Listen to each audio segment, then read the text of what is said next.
Hi, I'm Tom Talpey. I want to thank you all for inviting me to deliver this keynote. And I want to also thank Johannes and Cernet for making it possible for me to be here to do it. So I'm really excited. As you know, I've been here before. I've actually looked back and I've delivered a couple of keynotes, but those were at Microsoft. This time I get to present whatever I darn well please. And so I have a few thoughts. I'll give my usual persuasive delivery and see if I can persuade Samba to do what I think might be a few good things for it to do. So I got four basic themes about me, because I don't know if you know my background, but my background kind of steers where I'm thinking and where I've gone in my career. And I thought it might be useful for me to just give you a little insight where I came from.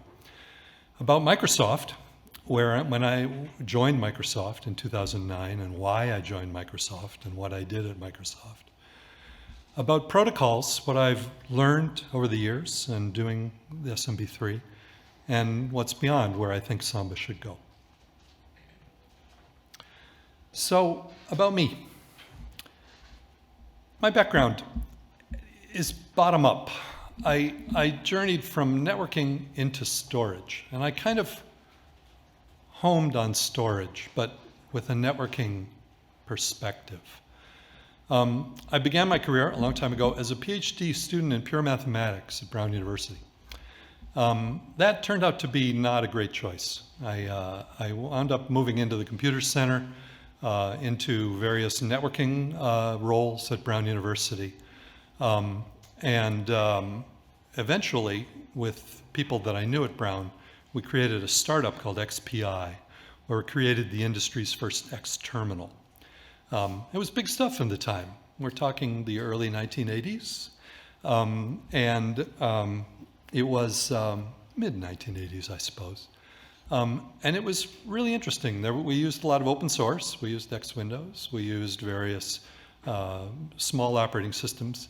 We approached a company called Visual Technology, which was local to us, who made a VT100 clone. And we asked them, you know, you have a 68K processor in here and you have a reasonable graphics resolution. Could you put an AMD Lance chip in here, an Ethernet chip? And they said, well, maybe. Why would you want such a thing? And they got very interested in us. And we created it and it ran. Another company ate our lunch, but you know, it went well. Visual bought XPI and we did okay, I guess. We didn't make much money out of it, but we had a lot of fun doing it. After XPI, I worked at Open Software Foundation, which was really one of the first open source efforts in the industry. We were creating the open Unix, right? The free Unix without AT&T's clause. I worked on the OSF1 operating system. I did all the networking. We ported BSD 4.4. I parallelized it. We made it run as you know it needed to do in a modern operating system environment. Used a lot of contributions from other companies. I also did streams, the alternative sockets. We used a different code base for that, but I owned that. Did a bunch of things there, left in the early 90s. At OSF, I did a number of standards-based things. At both of them I did. I'm going to skip over them a little bit, but I worked very closely with NFS in the day. And I was invited as an OSF engineer to participate in an NFS, I don't know what they called it at the time, but we were specifying the NFS v3 protocol.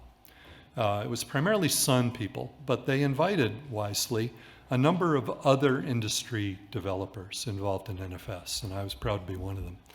That became released as NFS v3 officially in 1995. So I have quite a bit of background there, but not in Windows, not in SMB. After OSF, I joined a startup called Orca Systems, which was all forms of RDMA-related storage. That's where I learned about RDMA. Orca was bought by NetApp, which commercialized NFS previously, but desired to add higher performance. and RDMA was key to that. We created something called DAFS, the Direct Access File System, which was an NFS v4 adaptation over RDMA. It fizzled out. It really didn't go anywhere, but it was interesting and exciting. And the things that it did that were interesting and exciting went back into NFS v4. I created the NFS v4.1 session out of one of the concepts of DAFs. And the RDMA capability of DAFs was donated, if you will, to NFS in the RPC RDMA protocol, which I specified and then later wrote in Linux. When NetApp came to a close, it was an interesting time because, well, I'll talk about it at Microsoft, but I did a similar thing at Microsoft. It was a unique confluence of skills and needs, my skills and Microsoft's needs. I'll talk about it in a second. But I want to say that I'm now unaffiliated, perhaps retired. I left Microsoft in 2020, but perhaps not. Perhaps contributing in Samba, perhaps contributing elsewhere is in the cards. But a little bit of fun. The oldest badge I could find was actually a Connectathon 1989 badge. And this handsome guy wearing a tie attended it. And it was fun. This was when I was doing my X terminal. We had an NFS font service. We would fetch fonts. X Windows fetches fonts. It doesn't have to store them all locally. It can fetch them from a server. So we created an NFS font server. And that's why I went to Connectathon 89. And this is the badge I got. And I still have the darn thing. So that was interesting. But it's not the only badge I have. I've collected. I didn't collect them early on. But after a while, I said, these are interesting. And I started heaping them in my office on in a pile and a hook or whatever. And I have quite a pile. You know, I don't know, but I'd say that roughly, I presented at roughly half of these events. I was going to present. All these events are open source events, right? You bring your ideas, you lay them down, and you try to sell people on them. And, you know, if the community likes them, you start to do them. If the community hates them, well, you learn something. So, I mean, my whole career has been like this. It really has. It's been an outreach sort of a thing. I have ideas, I have skills, I have whatever, but they're nothing as your own idea, right? You have to bring them out. You have to share them. You have to grow them and find out what's right and wrong about them. All right, well, that was quicker than I thought, but let me dive down about Microsoft. So in 2008, well, basically the very beginning of 2009, Jeremy was just referring to it, so that's quite apt. Thank you, Jeremy. There was a big crisis in the world financially, certainly in the US, and in industry, of course, as well. NetApp laid us all off. Anybody who could put the four letters RDMA together got laid off from NetApp in early January of 2009. But interestingly, we had a paper, me and a few others had written a paper that was submitted to FAST, which won the Best Paper Award that year. And I said, well, gee, NetApp, you know, the ticket's all paid for, and it's really kind of an honor for both the company and us individually. Can't we go? So I went. And my friend S.W. Worth, who is a Microsoft employee that some of you may know, came up to me and he said, hey, congratulations on Best Paper. And I kind of look at him sheepishly, and the guy next to me says, haven't you heard? And he soon heard that NetApp had laid us all off. And he looked at me in the eye and he said, don't move. And he took off. And he came back with Thomas Fenning and Jim Pinkerton, who were two of my future boss and colleague, and said, you guys need to talk. And sure enough, Microsoft and I had a lot in common, a whole lot in common. Microsoft had a big need. And so I was invited to an interview. It took them a while because it was 2009. It was about 5 months from then to my interview. But it was successful. And let me just tell you a couple of stories. Samba and Tridge had a lot to do with it. That's where I can connect this. So, my interview. I almost didn't go to my interview. I was, it took 5 months, right? So my wife and I had a lot of time to think about it. Is this really a good idea? And in April, after we'd scheduled the interview, my wife sort of puts down her knife and fork at the table and says, "You know, don't you, there's no way we're moving to Redmond, Washington." And I said, "Well, okay, I had hoped to talk about that after I decided it was a good idea or not, but let's talk about it now." And so I called Microsoft and I said, "So, I'm interested in talking, but I'm not going to relocate."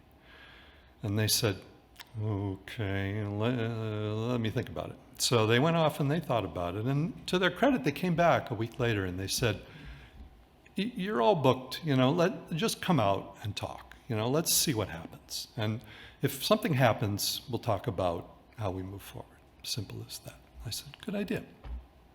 So I went.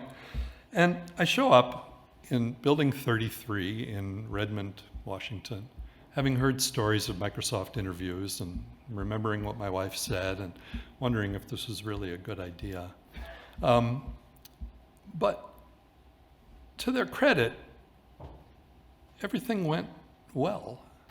And by the end of the day, I somehow came to the realization that it was the ideal place for me to go and the ideal thing for me to do. I think the principal thing with that was talking with Thomas Fenning, who became my boss. Thomas sat down with me over coffee about halfway through, and he said, "So this is why I want to do what I want you to do, why Microsoft wants to do what we want to hire you for." He said, "We are forced to document our protocol." So that's where Tridge and Samba come in, right? Forcing Microsoft to open up, right? Microsoft did not want to open up and was doing a rather lousy job of it for a couple of years. They were writing these documents, but the documents were really kind of poor at the time. And Thomas realized this, and he realized that poor documents were A, not going to cut it, and B, were going to lead to Microsoft losing any say in the matter, right? That it would no longer own its protocol, that its protocol would be forced on it, right? It would be the opposite. And he told me that Microsoft had a business reason to do a good job here. And he said, "I want to do not just a good job, I want to do an excellent job. I want to do this in the proper way that makes it clear and enables companies to implement our protocol. It will grow our business. It will grow our influence. It will, widen the playing field. What's bad about that? But, I don't want to lose this protocol. This is a key protocol to us. And I want Tom Talpey to help us get there." And, that was really what convinced me, honestly. The technical effort was going to be large, but I didn't have any fear of the technical effort. The problem was the resources, was the commitment, right? And Thomas assured me that was going to work. So I joined, and I went there. They had the relocation package as part of the plan, so they said, "Well, you're not going to move, so why don't you just use the apartment part of the relocation package and come join us for a while, and then, we'll work out how it'll work remotely, and you'll do it." And SW jokingly referred to it as 90 days in Redmond. He basically said, "We've got a prison cell lined up for you, and you can spend 90 days in it, and everything will be fine." And so he kind of became my secret cohort. He helped me get through it. But it went really well. It led to the documentation effort, which was really exceptional in the sense of SMB3, SMB in general, the SMB protocol family in general. We, the SMB protocol effort became and Active Directory became the primary focus of the regulatory effort that forced Microsoft to do this work. And the team that I joined trusted me and trusted the process and was completely bought into it. It was phenomenal how it blossomed. I remember specifically, though, when I first joined, SW and a man named Vic Desai were running the program management part of this thing. And they were so thrilled that I had joined. I mean, they could not step away from their job quickly enough after I joined. But to their credit, they gave me a ton of support to help them do that and to help me succeed. And it really grew well. Just a couple of quick stories. My very first, and this wasn't just my team, my very first week, Jim Pinkerton grabs me and he says, "Come on, we're going to visit another team." And we go over to another building. And who do I meet but Neil Christensen, the NTFS developer lead, who's a very good guy, and his team. And the job was to convince him to write the MS FSA protocol document, which turned out to be an algorithm document, not a protocol itself. And I was looking around saying, what reality have I just beamed myself down to, where a few days into my job, I'm being introduced to people that probably didn't want to do what we're going to ask them to do, but I had to convince them that this was the only way to do it. It actually worked. I took away as that, from that meeting or the meetings that followed it, that, we could do it right. We could build the protocol properly. We hired vendors, third-party vendors, who helped write the document. I had to teach them how to write a document to a certain extent, but it worked. There was a draft. The vendors turned out to be the key. At one point, I was concerned we didn't have enough, and I kind of chirped. I was saying, we're falling a little behind on some of our metrics to Jim Pinkerton, technically my boss, but my cohort, really. He immediately said, "Let's go talk to Thomas." And Thomas immediately said, "Let's go talk to Rakesh," who was Thomas's boss. And lo and behold, we doubled the staff of vendors. It was like, we're committed to this. You need it. You've proven you need it. All I did was hint that I needed it, but whatever. I had to make some charts. And we hired more vendors. And they turned out to be key because there's this group called the Technical Committee, which Microsoft had to create and hire from the US Department of Justice. These were experts in protocols and in Windows and in the field who would review our documentation and tell us what was wrong with it. And the technical committee decided to focus on Active Directory and SMB3 and literally buried us in technical document issues, TDIs. Toward the end of the cycle, I had 1,200 of them to close in 8 weeks. We had closed maybe, 20 a week, 25 a week, something like that, and thought we were doing pretty well. We had amped that up to about 50 per week with additional staff. And we were now faced with, 150% of that for the end. These TDIs were good. The technical committee were smart people. They knew what they were doing. They knew how to analyze the document. They knew how to present the issue. And at first, they weren't sure how to see me because I was new to the situation. But I treated them with respect, and they eventually treated us with respect, and we had fruitful discussions. At one point, lawyers from the US Department of Justice would dial into our status calls just to watch us. That was interesting. And it was going really, really well. And We closed all 1,200 TDIs in the end phase there. We'd closed hundreds more previously, but we took thousands of TDIs on just the SMB document. Thousands. It was amazing. The quality of that document was incredible as it grew. It was just incredible. And it was this process that made it happen. This little trophy is probably the proudest thing I have from Microsoft. In May 2011, literally 2 years after I joined, in June of 2009 was when I joined, I was recognized for this. It turned things around. It allowed Microsoft to escape the regulatory environment, at least to have a path away from the regulatory environment. But it improved the quality of the operating system and of the protocol. You know, it was a mutual benefit. And so I was so proud to do it. I just want to show you one little favorite, though. Remember this t-shirt? This was the t-shirt the year before I joined Microsoft.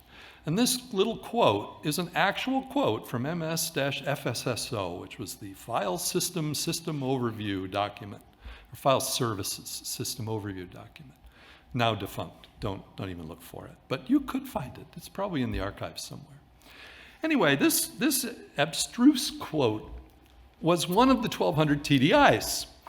They zeroed in on this sentence and they said, "What the heck does this mean?"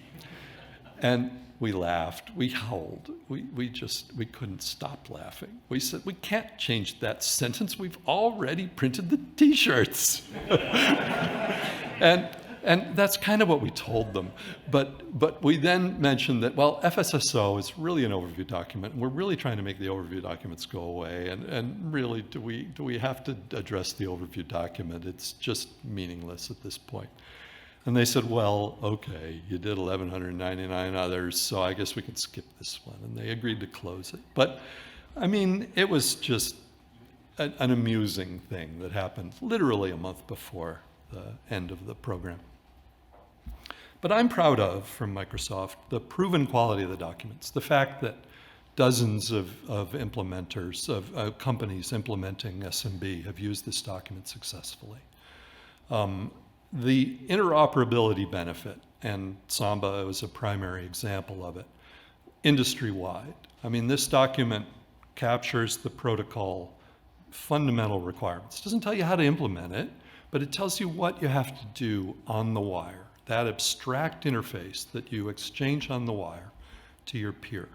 That's the interoperability story, and it's successful. The SMB ecosystem has grown by leaps and bounds. The protocol correctness benefit, we found some bugs just by writing the document. You know, this vendor said, "Well, how the heck is this supposed to work?" And I could explain half of it, and I said, "Gosh darn it, you're right, this protocol won't work." The transform was a really good example of that. The early versions of the transform, you did not want to see those versions. They were really bad. And the document found them because they were on first principles flawed. But the Microsoft internal development benefit as well. Microsoft developers would actually read this document to figure out how SMB was supposed to work. and they would realize, oh, SMB doesn't actually do that. That's this other thing over here that SMB invokes. And you know, they fix their own bugs by writing the document, you know, sometimes. They said, well, wait a minute, what I'm doing doesn't agree with this, or whatever. We added SMB3 itself and SMB Direct. Many protocol innovations were created as part of this effort. And they enabled, as Thomas promised, Microsoft to actually do that and not be mired in this swamp of documenting old protocols and you know, losing control, if you will. It was the innovation. That was what I'm proud of. So, some things I learned before I get to the final phase. Two important things I've learned about protocols. They have nothing to do with protocols. They have to do with what you're doing when you do a protocol. The first one I learned, I think he said this exactly, a man named Brian Pawlowski, who I worked with at NetApp, who I met in 1989 when that badge was cut that I showed. Protocols are forever. They're not like operating systems. Once you ship them, they never disappear. There's, SMB1, when did it ship? 1980 something, it's still out there. They never disappear. Somebody is going to refuse to upgrade. Somebody is going to write an application that depends on something in it and can't upgrade. Somebody is going to just stay with it. But that somebody is your customer. That somebody has money. That somebody, whatever, requires you to keep doing it. They never disappear. So that very first version, with which you will always have to interoperate, will always be part of your life. You really, really, really need to get it right. And the best way to do that is to keep them simple, protocols simple. Be true to the protocol, right? Don't hack it, right? Make it right. It's got to be right the first time. You can fix it later, you can extend it later, you can do what's needed later, but it's got to work. If it doesn't work, you're not in good shape. And I'll show what that means as we get to the what's next. Extensions work the same way almost. Corollary, protocols are hard. They take a clear head and broad consensus. You need a lot of people behind them. You, one individual, can't write a protocol. Trust me, it'll never happen. You can flesh it out, draft it, but you really can't make it whole and complete by your own. You need broad consensus, but at the same time you need a clear head to steer it. And this means time. You can't do them quickly. They take years, period. You can't rush it, right? The second thing I learned, though, is that protocols can be extended. It's probably the best way to grow them over time. But you have to be careful. You carefully craft new operations. I learned this one from a man named Steve Kleiman, who I also worked for at NetApp. And he used an example. He said, Cisco routers, they implement the TCP/IP routing and protocols perfectly. And you buy them, and as a black box, you plug them in and they work, right? But if you buy two of them, and they start to notice each other, they start to do magical things between each other, right? They've extended the protocol behind the scenes to be able to add value to what they do, right? And they start doing things that do more than they could do in a single environment, right? But they always implement the core protocol faithfully, strictly, accurately, right? These are true extensions. It's not like, well, I'm going to modify this behavior. No, I'm going to add a new behavior only in the extension which implements this. But I'm going to discover it, and I might use it or I might not use it. But I'm going to be true to my personality, if you will, every time. And you wind up with even broader interoperability because the extension supplements the protocol, right? It doesn't replace or modify the protocol, it adds on top of it. And you might use only the extension, but you still have that fundamental. You aren't trying to build something alongside it. You're trying to build something layered, if you will. So to do this, you need to define your protocol rather carefully. Protocols have natural and non-obvious, honestly, boundaries. You need to decide them first. You can't just say, I'm going to do all this stuff in one big operation. No. You want to think about what you really want to do and where the wire will carry the information that the processing on the far end needs to do. And you need to draw sharp boundaries between those things, right? So that you can work on each component in the chain. The example is this little picture from the SMB2 protocol document that shows the relationship of protocols. And it shows SMB2 in the middle, but it shows all these gray boxes on the top and these white boxes on the bottom. The gray boxes on the top are other protocols that consume SMB2. And on the bottom, protocols that SMB2 then consumes that are transports, basically. But, look what's not there. There's no APIs there, right? How do you drive SMB? Well, you don't necessarily drive it from these other protocols. You can drive it directly, but those APIs are out of scope. They're not part of the story in the protocol world. The file systems aren't there, right? Where's the file system, right? And a client and a server, this doesn't try to identify clients or servers. It doesn't try to identify backends, right? They all pop out of that magic box in the middle, but they're not part of that magic box in the middle. They're already there, and the magic box just kind of reaches over and invokes them. Windows, the SMB2 looks a lot like Windows IRPs, IRPs, IO request packets, which are basically messages that flow up and down stacks that all these components in Windows can see. And the operations map very directly to a lot of the IRPs in an interesting way. This definition is really important. You need to be abstract when you do it as well. And as you write the document, there's some key words, must, should, and may, right, that the IETF coined years ago and are incredibly useful. But the IETF meaning is not the entire story. The IETF has a very different approach to protocols than the Microsoft protocols do, or even practically speaking, any implementer does.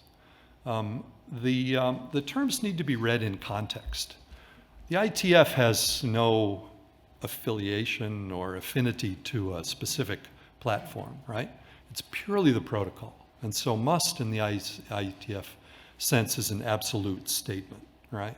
You must do this when you implement the protocol. But what if you don't even want to implement it? You know, do you must implement it? Or if I do implement it, then I must do it in some specific way.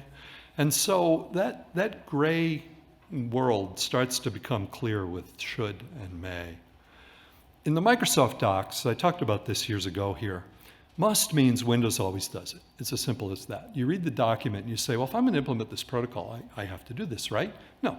It's just telling you this is what Windows does, right? If you're sitting in the Windows side of the desk, you must do this because Windows always does it, right? Every version of Windows does it. Windows always does it the same way. Should means there's an exception. Windows sometimes does it. Well, okay, sometimes doesn't do it too, right? And so there's this so-called behavior note that has to be added. And behavior is critically important because behavior modifies the way you implement the protocol, right? And the times that you'll choose to do one thing versus choose another thing, that's an implementer's choice. That's behavior. And behavior is critical to understand. Is it a requirement? If I don't do this, will the world end? Or is it optional in some way? Or is there a workaround in some way? And that's where should comes in. May is incredibly problematic, though. IETF loves may. They say, well, it's your choice. You know, you can do whatever you want. And that's not true, right? But it's non-normative. It doesn't tell you what to do. It doesn't tell you anything. It's basically an informative statement, you know, and an informative statement is not that helpful to an implementer. So, I mean, too many normative statements is a problem too. But you need to know when to use these things. In another implementation, in a non-Microsoft, non-Windows implementation, the meaning of may, should, and must changes, right? Because you're sitting in another seat. You've got a different attitude toward the world. You've got a different goal in mind. You know, I don't want to build the whole darn protocol. I just want to build a tiny little bit, like that font server service in NFS. All I was doing was open and read. That was it. You know, and NFS v3 doesn't have a close, so all I had to do was close the connection. You know, so the heck with most of these musts. I don't care about them, right? And the shoulds, well, okay, they might apply to me, they might not. May, now you're talking. Now I can make my own mind up.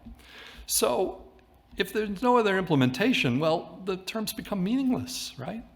There's no must if it's only you, right? You define it. That's where Microsoft was in 2007, right? Well, we own it. All right, you must do it because we said so. No, that doesn't work. If no other implementations exist, go back and look at that two important things slide that I had, right? You know, this one. That, you know, think through who's going to use it, right? You know, what are you going to do? So, must, should, and may encapsulate all that. Second thing, protocol requirements versus protocol behavior. I talked about this, but must is a requirement, should is a behavior, roughly speaking, okay? Silence is a choice, though, right? You don't have to say anything, right? You can just leave it out. That actually happens a lot in the Microsoft documents. I said, well, we don't have anything to say here. Why would we make a statement? Somebody's going to read it and think they have to do it, even if it doesn't have must or should or may in it. So we try not to be informational in some documents, and the best way to do that is to leave it the heck out. And people eventually get their head screwed on straight and realize what you're saying, by what you're not saying. But it's a subtlety. But anything you do want to say, consider which which voice you're going to choose when you say it. The less said, the better, in my opinion. It allows careful behavior changes over time. It opens the door to future extensions, right? You're not saying you must do this. You could maybe add some stuff to it, or must not do this, maybe. It opens the door to alternative implementations, right? SMB3 is running on a wide variety of non-Windows platforms quite successfully. And it saves your own butt when you need to do this, right? Don't forget, the world will change and you will have to adapt, and you may want to change your mind. And if you're going to be saddled by your own must, you made your own bed. Time for you to sleep in it. In my humble opinion, the Microsoft SMB docs got this mostly right. NTFS is not mentioned in SMB3. It's irrelevant. SMB3 is a pipeline for pushing requests to NTFS. We don't really care what NTFS does with them. We're just going to take the answer and send it on back. We do the same thing with authentication, right? SMB just encapsulates the arguments to authentication. I assert that I'm Tom Talpey. Well, okay, now you have to prove you're Tom Talpey. I'm going to challenge you, and I'm going to send you this and that, and we're going to spend a few packet exchanges proving it to each other. And at the end, poof, okay, you're good, I've given you a session, and now you can actually send requests, right? None of that authentication is SMB. That's out of band. SMB direct RDMA is a behavior. There's, it appeared on that slide in the architecture diagram as a transport. It's just a behavior. SMB chooses to use it. Okay. There's no SMB protocol change over it. There's a few modified arguments to some things that take advantage of it. But, it's just there. Getting that right. Oops. Forward. What's special about SMB3? Just a real quick thing. I'm losing track of time. Somebody needs to tell me if I'm way behind. It's not a file system. People think it's a file system. It's not a file system. It's typically deployed as one. Most people think of SMB as a way of accessing remote files. But it's not. It's an authenticated, recoverable session for issuing requests, right? It's just a pipeline. Think of it like a transport, but it's a session, so it's an interesting transport. It's one layer above transport, right? Layer 5. There aren't a whole lot of layer 5 protocols in the world. It's authenticated. Well, that's interesting, Okay, so I can trust it. It's flow controlled, synchronous or asynchronous processing with cancel. Cancel. Not many protocols support cancel or support them well. NFS doesn't support cancel, right? You can't cancel an RPC. So that's pretty interesting. It has native integrity and/or encryption that are tied to the user's context, not the machine's context. They're not machine credentials. They're user credentials. And so, user A can use one key and user B can use another key, and they're not sharing their data. They're not pushing them through the same shared pipeline. They're protecting their data with their key under their requirements, always with SMB3. And that may be no protection at all if they choose. But this is very unique of SMB3, that each user has control, and each operation can opt in or opt out. There's a many-to-many transport, multi-channel, for these requests. You can have any number of connections per session. You can have, including 0, right? The session will survive loss of connection. That's not what SMB1 did. You can have multiple sessions per connection. So, you can have one client and one server making one connection and putting everything on it, or they can trunk the heck out of it, or they can split out into individual connections. They can multi-channel each session. They can do whatever they want. It's completely arbitrary. It's n times m, or n1 times n2, or whatever. The scaling is entirely under the control of the initiator, and a little bit the server. You can do resilience, to recover from zero connections. You can share it, whatever. And it's extensible by design. And these are, in my opinion, the key features that allow SMB3 to be extended. FS controls, they all do that. But FS controls are interesting. They can be fileless, right? They can be sort of like, I request the server to do something instead of I request that this file handle do something. FS controls are a little clunky, 64K in, 64K out, and they may go async and do funny things. But it's the easiest way to extend it. Negotiate context, so a top-level capability. My client and my server and this server can agree on these things. Tree connect context. Well, okay, now I need to access a share resource, right? What does it look like, and how can we negotiate how we access this? Create context for per handle. When I open a handle, I can modify the behavior of just that handle, right? And transforms, which allow me to encrypt or otherwise protect the data on an operation-by-operation basis. Every message, I can add a transform or leave it out. It might be rejected if I leave it out, but I can leave it out. Okay, and last, you can extend it with dialects, but don't go there. Microsoft stopped going there. At 3.1.1, Microsoft said that's the last dialect. And the reason for that is these things that precede it, right?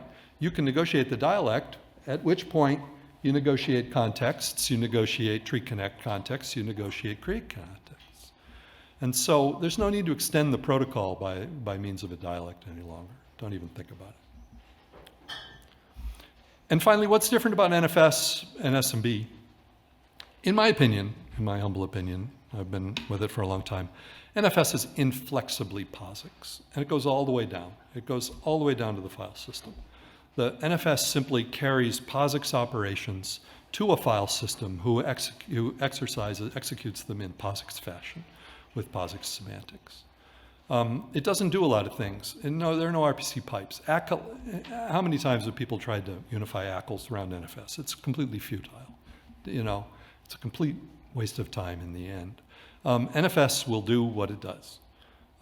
It's good at it. It's really good at it, right? It's the preferred POSIX file system, but it's kind of stuck there.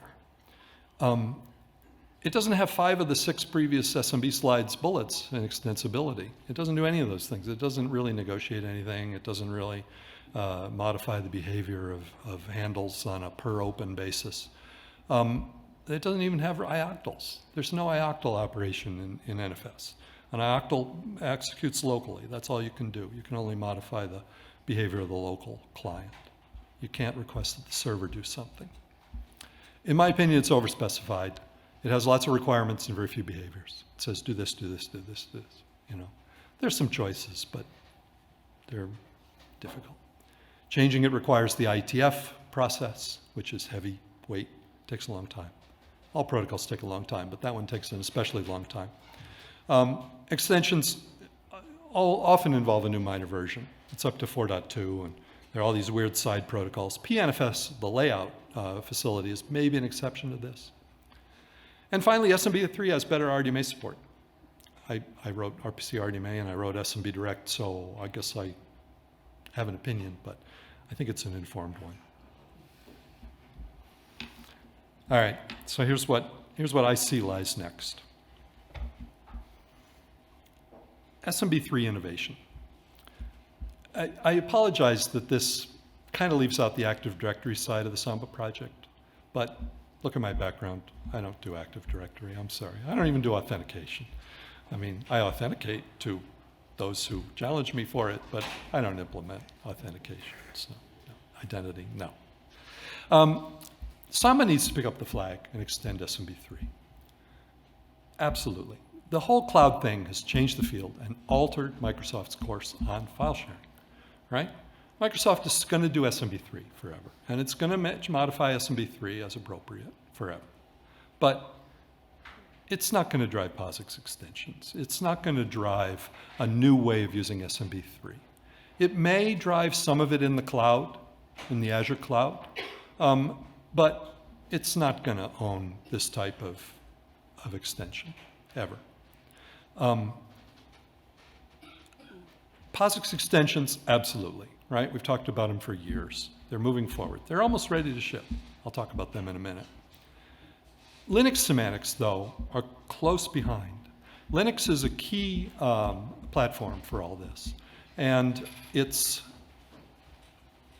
influencing SMB3. SMB3 can address its influence in many interesting ways. There are syscalls and behaviors that are not Posix, so I'll talk about those two. What else? And I encourage you to choose carefully. The problems you solve will govern what you do for years to come. But remember, developing protocols is not like developing code. You have to define the requirements in the architecture first. Then you need to simplify it and delete what doesn't fit. You need to think it through carefully. Consider how it will be extended someday. What have you intentionally left out, and how will it be added later? Implement it while documenting it. Use the process to figure out what you've missed. Get input, right? Have people read that document. It's critically important. That's where the Posix extensions haven't gotten yet.